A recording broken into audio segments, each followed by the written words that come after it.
Very cool. Hi, what's up, everybody? Welcome to Hearing Voices, my very first episode of the Voices from the Mausoleum corner of the Zervis channel. I'm doing quite a few different things, but I thought we would start with some indie horror gaming. This is a demo called Up All Night, which is free. You can play it on Steam. I'm going to pull up the page here and tell you a little bit about it. I found it kind of randomly, just trying to find something that was accessible and easy to get a hold of.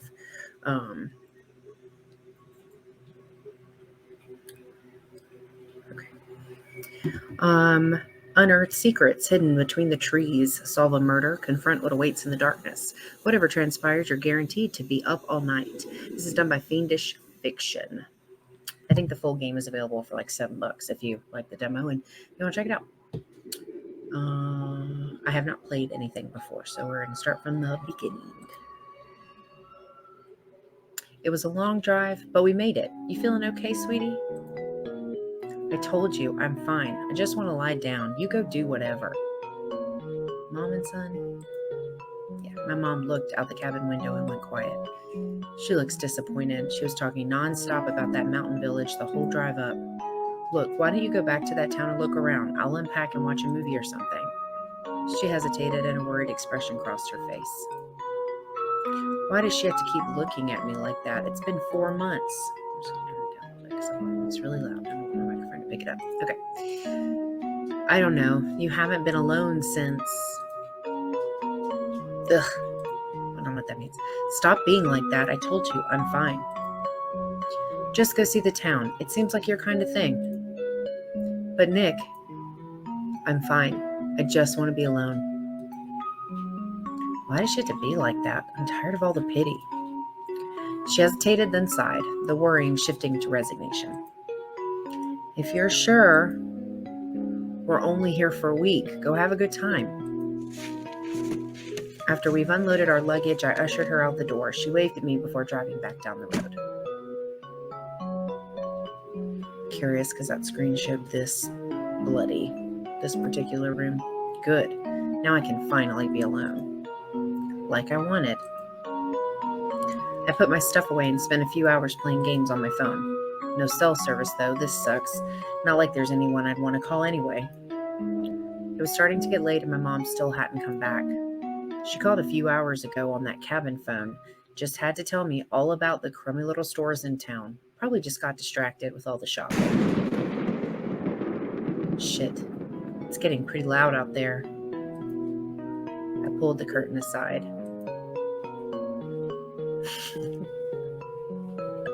I'll just react with my facial expressions. A snowstorm. Crap. Hope she wasn't driving when this hit.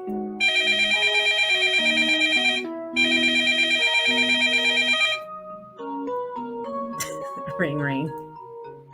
The phone? I picked up the receiver. Nick, I'm so sorry. She sounds upset. Did something... What's wrong? Are you hurt? What? No, I was still in town looking around when this huge snowstorm hit. There's an officer here saying the roads are closed, probably until at least tomorrow night. I'm going to have to stay over at the motel tonight. Pretty silly that I left my luggage at the cabin, huh? Huh. She laughed, but there was definitely a panicked edge to it. Geez, you made it sound like you were dying when you called. Look, just get some rest. I'll see you in the morning. My heart was pounding up near the back of my throat. At least she isn't hurt. I can deal with sleeping alone for the night. I just wish she didn't worry so much. All I could think of was her rushing into my hospital room 4 months ago. I never want to see her like that again. Really? I'll be fine. Will you really be okay for a whole night? I told you already, I can handle it. I'm 18. I've graduated. I'm not a little kid or anything. Just don't drive up until the road is safe. My voice cracked a little. Crap. I have to keep it together. If she does something stupid and gets hurt rushing back because of me. Okay, I'll wait until it's safe. I'm so sorry, honey. You're stuck out there alone after I talked you into coming up here. I never should have taken you on such a long drive. It sounded like a slap. I slammed my fist down on the table right next to the phone. Nick? Sorry, I just tripped over the chair. Wasn't paying attention. Oh, okay. Just remember, medication is in the suitcase if you need. The line went dead. Mom, you there? Shit. Great. She probably thinks I hung up on her. I tried to call back. Nothing. No dial tone, no static, nothing. Well, isn't this going to be a great trip? I feel like that might be, this can come back to bite us in the butt. The next few hours passed more fitfully than the first few had. Why does she have to pick such a crappy cabin? The phone doesn't even work now, and the way it just went dead. I couldn't call for help that day either. My cell phone was lying on the rocky ground in shattered pieces, reduced to a useless hunk of plastic and glass. I tried to use it anyway, but the screen wouldn't even turn on. Calm down. It was just the storm that knocked a pole down or something. I should just be glad the power is on. It's about to go off when I click the button. Anyway, this isn't anything like that time.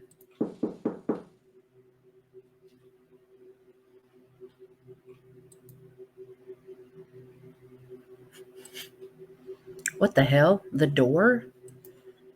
She did something stupid like drive back before the road was safe. She would have had to get there super fast. I got up to answer it. I threw the door open, expecting to see my mom's shocked face. It wasn't her. Some guy around my age was standing there, his fist raised up in front of my face like he was about to knock again. The facial expressions are so cute. I like this animation style. Reminds me of Sally Face. His eyes went a little wide and he lowered his arm to his side.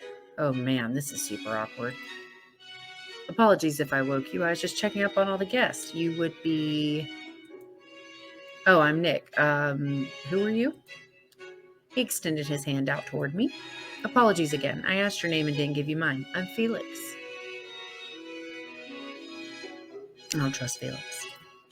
The corners of his lips twitched, and he tilted his head to the side, a piece of dark hair falling over his left eye. Oh, are we in love already? What happened? My father owns the cabins out here, but he's out of town right now. He wanted me to make sure everyone's all right, what with the bears and the garbage last night and the storm tonight. His hand was still extended out toward me. He didn't take it. We're going to shake his hand. Why not, right? I reached out and shook his hand. His grip was firm and his fingers cold. It's like it's snowing outside, right? I wonder why he's come by so late. He must be pretty cold. He doesn't have a jacket.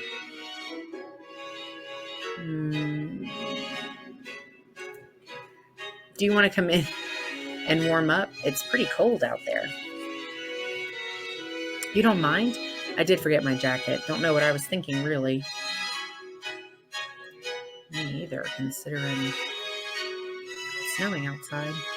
Is there anything you need to make your stay more comfortable? Maybe not weirdo strangers without jackets coming by in a snowstorm. Actually, yeah, the phone went out earlier. Do you want me to come take a look? He gestured to the phone on the nightstand. My mom's been stuck in town. She's probably been trying to call.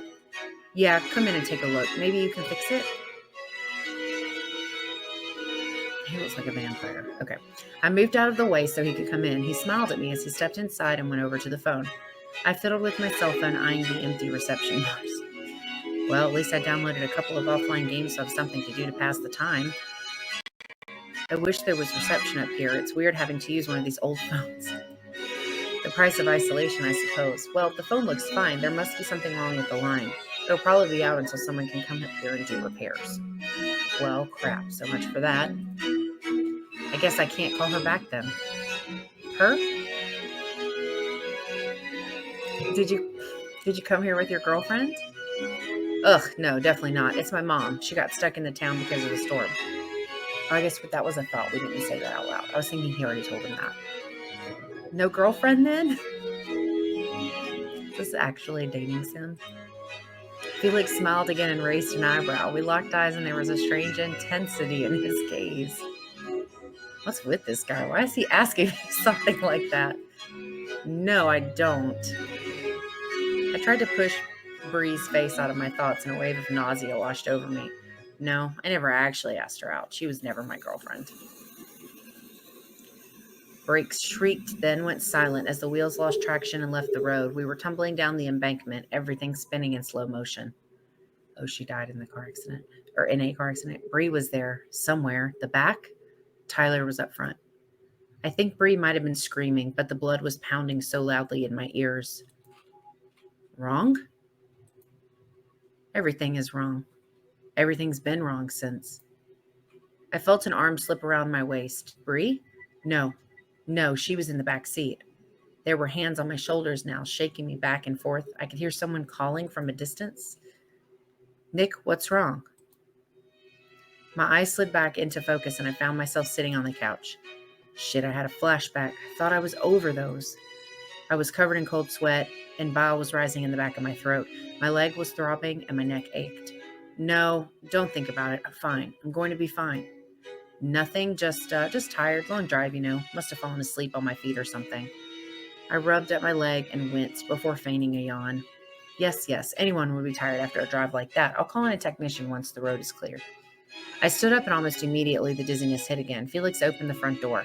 Please leave. I think I might pass out or maybe have another one of those things. I don't need this guy to watch that again. Sucks you couldn't fix it, but thanks for trying. Felix turned toward me and gave me a shallow bow, finishing off with a twirl of his hand. His eyes met mine again. It really feels like he's looking into the back of my skull. I shivered, the cold wind blowing over me from the open door. It was good to meet you, Nick. It's lonely up here. Perhaps we can spend more time together once you've settled in. There's something interesting about you. Without waiting for my reply, he slipped out into the moonlit night. In the distance, the thunder of the storm still echoed. It's pretty late now. Maybe I should just watch TV on this old set. There's even a tape player built into it. Who the hell has videotapes anymore? Me, I do. These cabins need some serious upgrades. At least there's still power. Okay, now. No, I keep thinking when I click, the power's going to go out. When I turned on the TV, some old horror movie was playing. Of course it was. There was a woman screaming, covered in blood as she ran through a dark tunnel. Something was creeping behind her, claws dragging along a stone cavern as it tracked her down. Yeah, no thanks. I changed the channel to some late night infomercial for some weird fancy blender. Perfect. I couldn't stay awake even if I tried with this boring thing on. I fell asleep to that. The sounds of chopping and blending on the small set more comforting than the thoughts that would have come floating up in that awful silence. The dreams came anyway.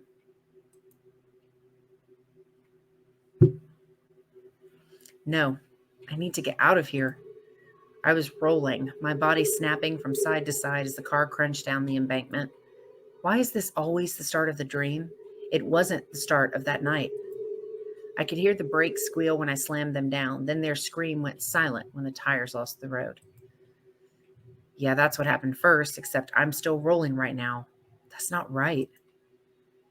Their eyes were on me, gazes worming up my spine. Bree is behind me. Tyler is in the front passenger seat. Don't look. Don't look.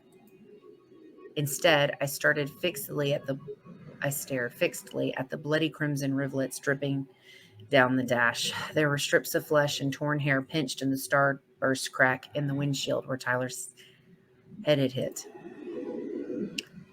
Why did you do it? I didn't mean to. Why weren't you looking? I'm sorry. Look at me now. I can't. Why didn't you die? I woke up shuddering and coated in chilly sweat that rolled down my forehead and into my eyes. A groan escaped my lips, and I pressed my palms into my closed eyes until I saw stars.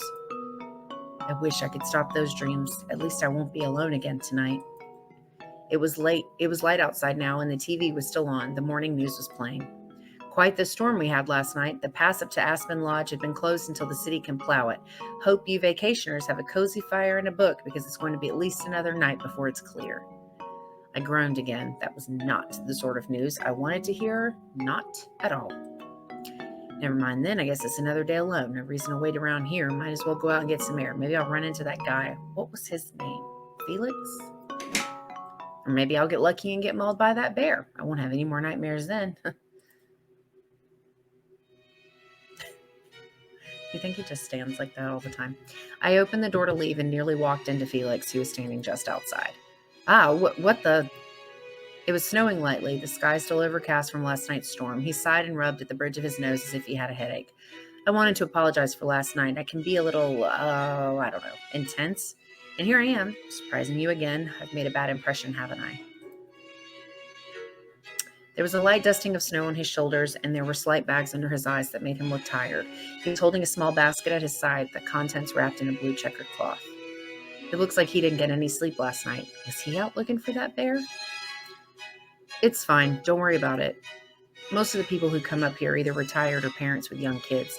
Needless to say, they aren't great for conversations that hold my interest. I may have gotten a bit carried away with my introduction. It was simply refreshing to meet someone like you. I told you, it's fine. I mean, I'm not exactly normal myself. Yes, true. Rude. You seem like someone who understands isolation.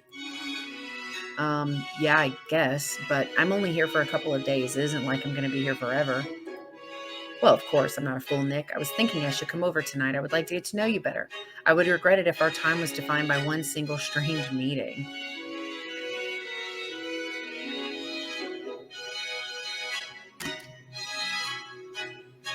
I feel like it's going to be more interesting if I say yes. Sure, I guess. Oh, good. I was worried I put you off too much. Here, as an apology. He handed me the basket he was holding. I unfolded the cloth covering the contents. Inside were a couple bottles of sparkling water, a bunch of individually wrapped toffees, and a package of off-brand peach rings. The gift shop is a little low on selections for this sort of thing, but it's just a little something to apologize about the phone. See you tonight, then? Yeah. See you tonight, I guess. He's kind of weird, but I guess it's better than being stuck alone for another night. I'll see you then. Maybe I'll bring a movie, unless you have a suggestion. Well, I'm kind of stuck up here, so nope, no suggestions. Unless you have a way to get wireless internet I don't know about. No, unfortunately, it's rather expensive. The phone lines took quite a while to get hooked up, and, well, you know how reliable those are. Yeah, I guess that's too much to ask for. Anyway, guess I'll see you tonight. I'm sure whatever you end up bringing will be better than infomercials and phone games. Oh, well, I may end up disappointing you. I don't have many things like that. Don't you live up here? What the heck do you do? Oh, mostly working. I read at times. I also go for walks fairly often. I mean, with a lovely landscape like this, could I resist? How could I resist? Anyway, see you tonight. Have fun exploring. With a wave, he turned to leave. I guess I really would be alone for the day. Unless... Hey, you wouldn't want to come with me, would you? Felix glanced back and seemed to consider my offer. For a moment, he looked like he was about to agree before shaking his head regretfully. No, I have too much to do. I do look forward to hearing about your day, though. Perhaps you can provide some suggestions for freshening this place up. Maybe we can explore more tonight. I don't know about going out at night. What, with the bear and all? A small smile creased his lips, and it made me realize just how tired he looked. Nick is rude. My current project, actually. I need to preserve the safety of my guest. What do y'all think he is, like a demon or something? Something ain't right. I don't know what it is, though. He continued on his way and left me standing at the door, holding the strange gift basket he'd given me. The basket is like the least strange thing, right? I trudged around the side of the house, the bright white snow making me squint. There was a trail nearby with a frozen pond about 3 miles away that my mom had wanted to visit. I guess I could go check it out and let her know if it's worth her time. The air was strangely still after the harsh winds from the night before. It made everything feel less real. trees are actually pretty beautiful out here. The bark is almost as white as the snow. It kind of looks like some sort of fantasy show or something. Then I saw it. The blood.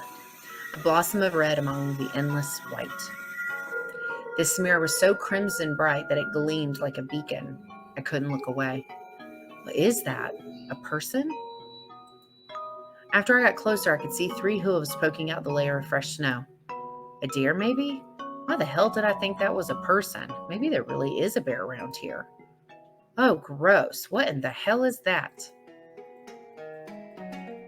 She wearing shorts in the snow. What the? The words cut through the silence and made me jump. A girl? She was staring at the deer corpse, her expression somewhere caught between disgust and fascination. You scared me. I didn't hear you come up. What are you doing out here? The girl gave me an annoyed look. Going for a walk? Looks like you were doing the same. Or were you out looking for dead stuff? That'd be pretty weird. What? No, I was not trying to find a dead deer. Damn it, my face is getting red. Gotta keep it cool. Some guy last night told me there was a bear around here, so I thought I'd take a look. What's your name anyway? Oh, name's Grayson. And man, that sounds like something fun. A real live bear, huh? He ate that critter pretty damn good too, didn't he? Yeah, I guess if ripping something's guts open is good. I'm Nick, by the way. I cleared my throat. So, you on vacation out here too? I guess you could say that if being stuck out in the middle of nothing for 3 years counts as a vacation. You want to look at that deer now? Sure, might as well. Nothing else to do up here, right? I found myself grinning, which was weird since I was standing over a deer corpse. You're right about that. What you want to look at first? Oh God, sometimes choices. Brush away the snow. Or look at the head. Let's do brush. I could see more red under a lighter coating of snow that covered the deer's torso. It must have been killed after the heaviest part of the storm had passed, or it would have been more buried. I brushed the snow away. There was a deep, frozen pool of blood under the deer's exposed stomach. Viscera and organs trailed out into the congealed pool. The blood had overflowed into a second, more shallow indentation in the ground. Ugh, looks like a big paw print frozen in blood. Aren't bear paws pretty wide? It's more like a giant dog print. Oh, please let there be werewolves. Okay. Nah, that's way too big to be a dog. Gotta be a bear. Poor thing. I wonder if it was still alive when its guts were ripped out. Well, don't you just sound like the life of the party? I don't go to parties anymore. It's not funny. I don't go to parties anymore. She rolled her eyes, hands firmly on her hips. Way to be a downer. I ignored her and bent down again to look at the body. Okay. The neck looked as if it had been crushed between a set of powerful jaws. Ugh. I still can't believe you guys drove all the way out here to pick me up. Don't look at me. He's the one that wanted to get you. Well, I mean, I invited you to the party, so I figured, you know.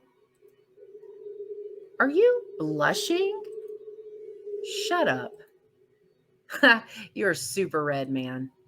They were both laughing, and I felt my cheeks burning. Oh, Nick. I told you to shut up. No, the road. Shit. A shadow had darted out from the side of the road. Slender hooved legs stood frozen in surprise, shocked eyes glowing green in the glare at the headlights. I swerved. The eyes of the doe in front of me weren't gleaming with any light at all. They were gray and lifeless. The deer's mouth was hanging open slightly, and its tongue had lolled out. Must have been panting on the ground as it died. Hey, buddy, you okay? Nick. Grayson waved her hand in front of my face, trying to snap me out of what must have been a very obvious daze. Sorry, I was thinking about something. Not a problem. Don't worry about it. Pretty freaky how something crushed its neck, huh? Some guy said there was a bear? Yeah, some guy came by last night and said something about a bear getting into the garbage. I guess it got into more than that. I gestured grimly at the dead deer. I keep thinking these little blood splatters are hearts. It's throwing me off a little bit. You're in the cabins? Yeah, it's just over there. I pointed back toward the tip of the cabin roof still visible in the distance. Grayson nodded and peered over at the deer, her eyebrows furrowed in thought. We did everything. I know she's serious, but this is making me feel sick. Hey, I think I've had enough of this. Why don't we do something else? Sure, why not? What you want to do? What should we do? Maybe I should invite her back to my cabin. No, wait, that's super weird. I just freaking met her. With his face. Grayson wandered off while I was thinking, then perked up and called back to me. Ooh, look, more prints. Want to follow him and see what else that bear got up to? Not really. What if there's another dead animal? I don't know if... She ran up to me and grabbed my hand, pulling me toward the tracks that she'd found. Look at her excitement. Come on, it'll be fun. I've been damn bored for I don't know how long. I mean, you're the first friend I've made in forever. Where you going? Yeah, it's been a while since I've made a friend too. Poor Nick. She grinned. So, since we're friends and all, what are you doing up here anyway? Oh, my mom made me come out here for a vacation. Guess she thought it'd take my mind off things. It work? Unless constantly remembering the worst night of my life was her goal. No, not exactly. What about you? We trudged after the animal tracks while we talked, our breath misting in the chill air. Been up here for near on 3 years now. I actually kind of hate it. Been trying to get my dad to let me move in with my mom in the city. She looked over at me. Oh, the trees. They move the trees. So there's no blood. That's kind of smart. Your parents together? Yeah, they're just, I don't know, normal. My mom is kind of pushy, like she thought dragging me out here would change me somehow or something. Grayson nodded at me as if she understood perfectly. Yeah, being up here doesn't fix nothing. At least you're just visiting. My dad keeps me here up here like some kind of prisoner. You don't get to go into town or anything? She waved her hand dismissively. I mean, sure, I can go to town and junk, but hanging at the hardware store ain't exactly a party. Ain't got a school up here neither, so I just did the homeschooling thing, graduated last June. The computer don't always connect to the internet neither, and it still uses the phone line when it does. Really sucks, you know. But my dad just keeps going on about how it's good for me to be up here. He don't want me to move out or nothing either. I'm an adult. I ain't a kid no more. He don't even want to let me try to go at it alone. You sound pretty mad at him. She kicked at the snow in frustration. He means okay. It's just... He just don't get it. He wouldn't even listen to me last night. All I wanted was to give living out in the city. This distracted me. Living out in the city with my mom a go, but they get along so bad now, he wouldn't even let me call. Yeah, I mean, parents can be kind of stupid sometimes, but they usually... Greek. What's that? It's coming from over there. There was the bend in the trail, the source of the sound obscured by trees. I could see the paw prints going off into the brush in the same direction. Greek. We don't have to go over there. That's me. I wouldn't have gone this far, honestly. But Grayson was already ahead of me. I saw her clear the bend and freeze, staring off at something I couldn't see yet. She raised her hands up to her mouth, eyes wide and head shaking back and forth. Creek. I don't want to know what this is. But I was walking closer anyway. I had to see what she was seeing. I turned the corner.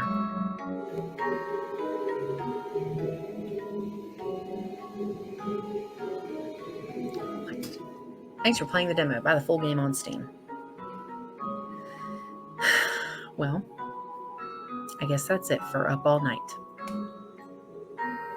My only complaint about the demo is it doesn't really give you that much insight into the horror side of the game. Like, it did a little bit, but I don't know. I'm curious to see where this goes. If it's going to be, something, I don't know. It's $7. It's an indie developer, so I don't know. If anybody's interested in seeing the rest, comment, let me know. If I get enough people interested, maybe I'll buy the game and do the whole thing, because I am curious about the story. There's another one called I cannot think of the name of it, but there's a bunch of characters, and there's like this wine manor place that's got some ghost girl there, and people start seeing her when they're not there anymore. I cannot think of the name of it to save my life, but I always wanted to see more about that one. But anyway, well, hopefully that was a thrilling first episode of Hearing Voices on the Service Channel. Let me know if there is content you'd like to see, horror demos, games you want to see. I will do my best to get to them based on what my computer can handle. Anyway, thank you guys so much for watching this episode. Hope you have a great rest of your day, and I'll see you in the next episode of Hearing Voices on the Service Channel.